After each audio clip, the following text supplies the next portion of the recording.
बहुत समय पहले की बात है। एक साधु अपनी पत्नी के साथ नदी के तट पर रहता था। उन दोनों की कोई संतान नहीं थी। उनकी बड़ी इच्छा थी कि कम से कम एक संतान उनके यहाँ जरूर हो। एक दिन साधु जब तपस्या में लीन था, तभी एक चील ने अपने पंजे में फंसी एक चुहिया उसके ऊपर गिरा दी।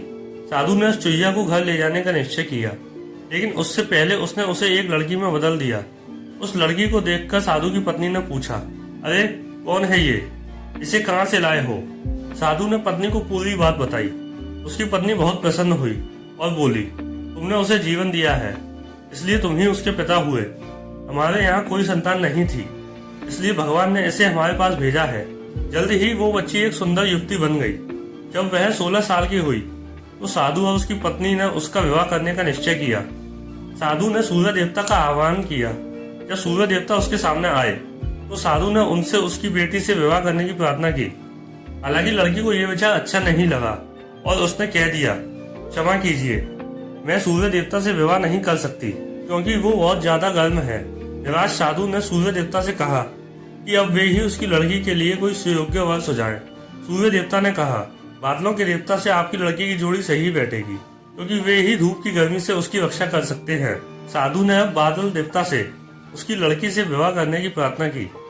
इस बार भी लड़की ने विवाह से इनकार कर दिया और बोली, मैं इस काले व्यक्ति से विवाह नहीं करूंगी। इसके अलावा बादलों की गरज से भी मुझे डर लगता है। साधु फिर से उदास हो गया और उसने बादल देवता से अनुरोध किया कि वे ही कोई सुयोग्य वर सुझाएं। बादल देवता ने कहा, पवन देवता के साथ इसकी जोड़ी अच्छी रहेगी क्योंकि वे आसानी से मुझे उड़ा सकते हैं।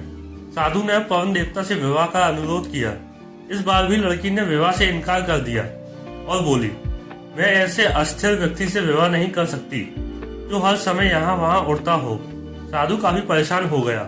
साधु ने पवन देवता से ही कोई सुयोग्य वर सुझाने को कहा। पवन देव ने जवाब दिया, पर्वतों के राजा बहुत मजबूत और स्थिर हैं। वे बहती हुई हवा को भी आसानी से रोक सकते हैं। उनसे आपकी लड़की की जोड़ी सही बैठेगी। साधु अब पर्वतराज के पास गया और उससे उसकी लड़की के साथ विवाह करने का अनुरोध किया।